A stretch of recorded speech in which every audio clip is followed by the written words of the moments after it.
everyone, it's me, Kelly, again. Now we're finally getting to the end of Jordan's accident, but another death is about to happen, and this proves a new tragedy is brewing. Let me start with the situation surrounding Derek, because that poor child's condition has me checking the clock every day, wondering what fresh heartbreak is waiting. Derek needs a delicate, life-saving surgery that only Isaiah is truly equipped to handle, and the way the story is building toward the very real possibility of his death feels both heartbreaking and brilliantly paced. I have seen storylines about sick children before, but this one carries a different weight. It is not just about the medical crisis, it is about how one man's personal obsession is directly threatening an innocent life. When Curtis attacked Isaiah and injured his hand so badly that the surgery may now be impossible, the entire hospital, and I suspect most of us viewers, felt the shock ripple through. I have to say, as someone who has watched Curtis grow from a complicated veteran into a man trying to rebuild his life, this moment of violence surprised me, yet I can see exactly why it happened. Curtis is still carrying the scars from that earlier car crash involving him and Jordan, and he has convinced himself that Isaiah bears responsibility for it. That obsession has been simmering, and in a split second, it boiled over into something physical and irreversible. The show is proving something powerful here. Obsessions do not stay private. They spill out and reshape everything around them. Derek's potential death is not just a tragic side effect, it is the living proof that these new adjustments in the storytelling are forcing every character to confront the consequences of unchecked feelings. What strikes me most is how quickly the criticism of Curtis has mounted, and rightly so. I keep thinking back to past arcs where characters lashed out in anger. Luke's wilder days come to mind, but this feels different because Curtis is usually the steady one, the voice of reason. Now he is being called out by friends, by colleagues, even by the woman he loves, and the fallout is raw. Isaiah's hand is damaged, possibly requiring surgeries of its own, and that means Derek's window for survival is closing fast. I asked myself yesterday whether the show would really let a child die to drive home this point, and I believe the answer is yes, at least for a time, because General Hospital has never been afraid to let real stakes land. That impending loss is already changing the emotional landscape. Families are pulling together in ways that feel fresh, and the quiet grief building around Derek's bedside is pulling viewers like me right into the center of it. It is not sensational for its own sake. It is the kind of storytelling that makes you pause and reflect on how one impulsive act can steal hope from the most vulnerable. And then there is Curtis himself, facing the full weight of what he has done.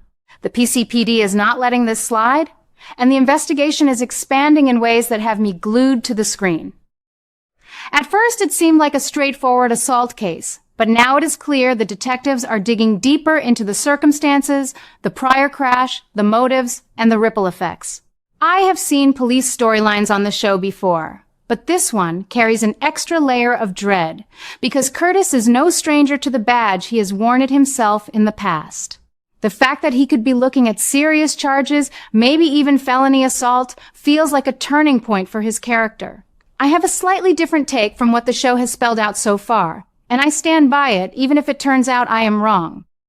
I believe Curtis's obsession stems less from simple blame and more from a deeper fear of losing control after everything he has already survived. The crash took something from him, and pinning it on Isaiah gave him a target when he felt powerless.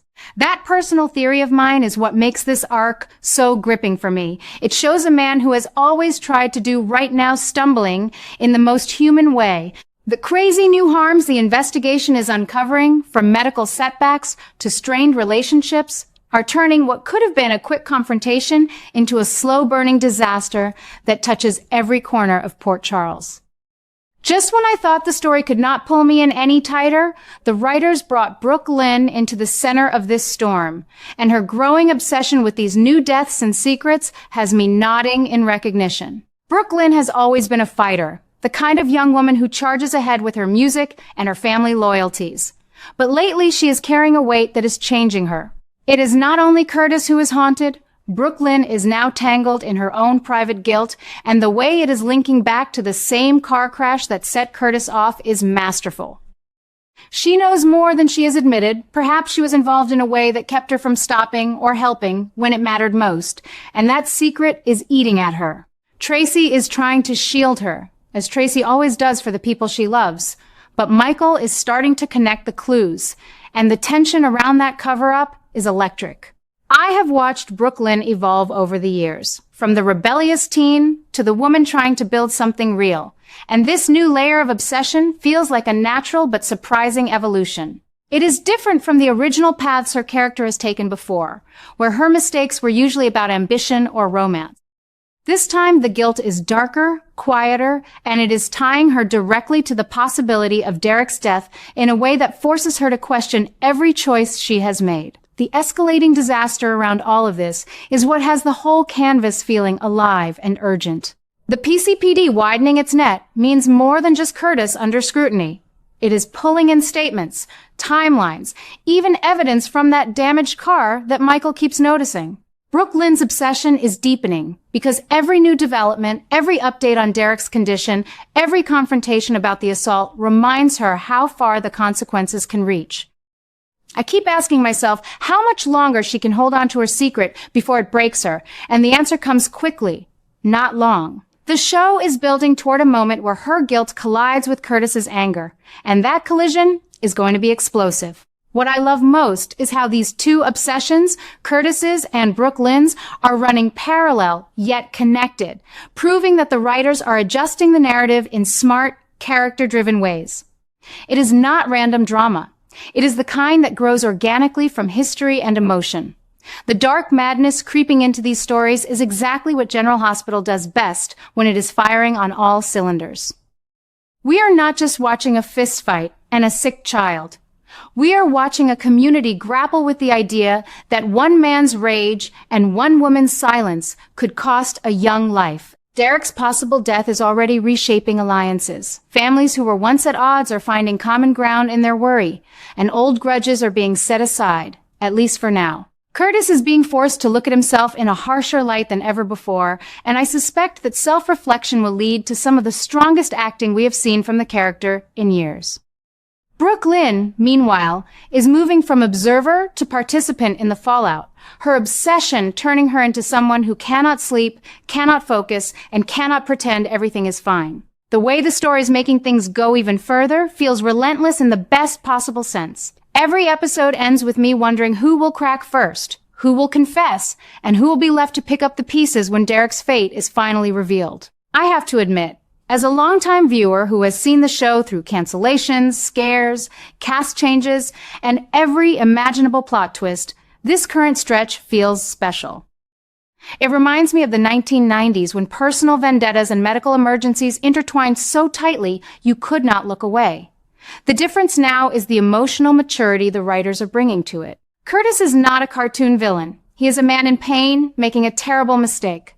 Brook Lynn is not simply hiding a secret. She is drowning in the kind of remorse that changes a person forever. And poor Derek, his story is the beating heart that makes all the rest matter. Will the surgery happen in time? I fear the answer is no, at least not without further tragedy. But that very tragedy is what will push these characters into their next chapter. The PCPD investigation will keep expanding, new evidence will surface, and the obsessions that started small will grow until they touch people we never expected. Brook Lynn's descent into this new level of fixation is going to test her relationships, her sense of self, and maybe even her future in Port Charles. What keeps me passionate after all these decades is exactly this kind of storytelling, the way it takes familiar faces and puts them in situations that feel both shocking and inevitable. The adjustments happening now, with Derek's life hanging in the balance and the Curtis-Isaiah fallout spreading like wildfire, are proving that General Hospital still knows how to deliver the kind of drama that lingers with you long after the credits roll. I find myself thinking about these characters during my quiet evenings, wondering how Curtis will make amends, whether Brook Lynn will finally unburden herself, and what new alliances or heartbreaks will emerge once the truth about that crash and this assault fully comes to light. The heat is on, my friends, and it is the kind of heat that makes soap opera the most addictive form of entertainment there is.